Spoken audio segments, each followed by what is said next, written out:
everyone. Welcome to another Monday movie. I'm Mr. Blue Summers.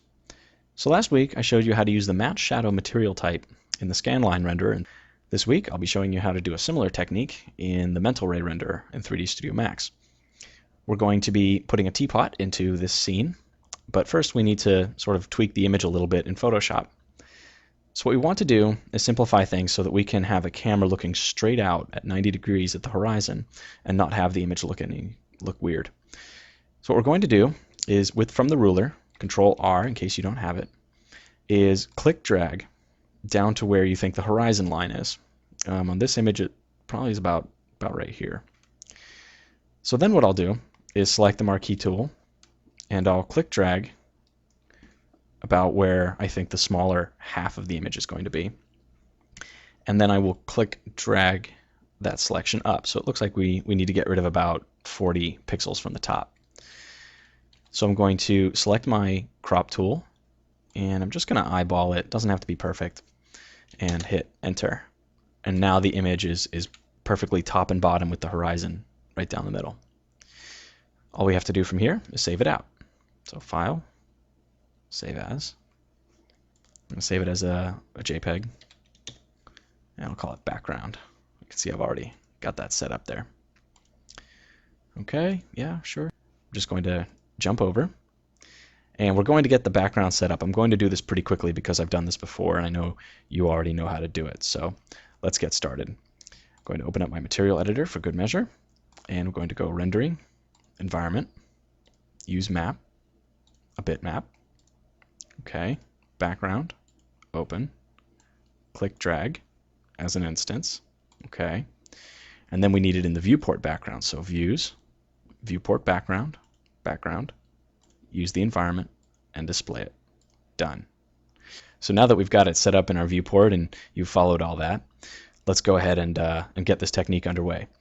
So I'm going to click on Cameras, select the free camera, and I'm just going to create that anywhere. It doesn't really matter. I hit hotkey E. I'm going to go ahead and rotate this 90 degrees, just like that. And I'm going to move it up a little bit off the Z-plane there. So we now have something that resembles a real camera. Going to right-click on Perspective, Views, Camera, and then finally I'm going to go ahead and enable the safe frame. There we go. We now have our actual frame set up. And so from here, it's all very easy and familiar. You can go ahead and create a plane, just a simple ground plane for your shadow. And I'm going to create a teapot on top. Let's try to move it away from that fencing. It'll look weird. There we go. I'm going to give it a couple segments, make it look a little bit better. And now it just becomes a materials and lighting problem.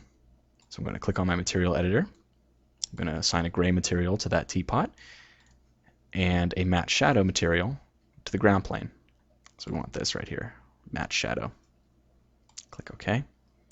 Now remember, in Mental Ray, you need to actually assign the camera mapped background to the matte shadow material.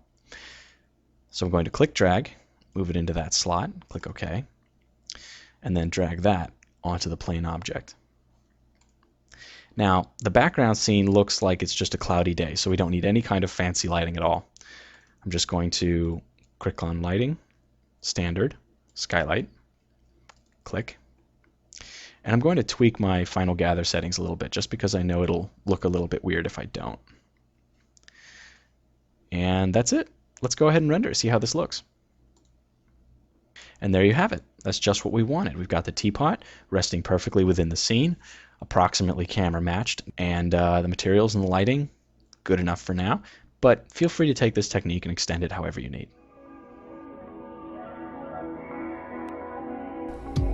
Thanks for tuning in to another Monday movie.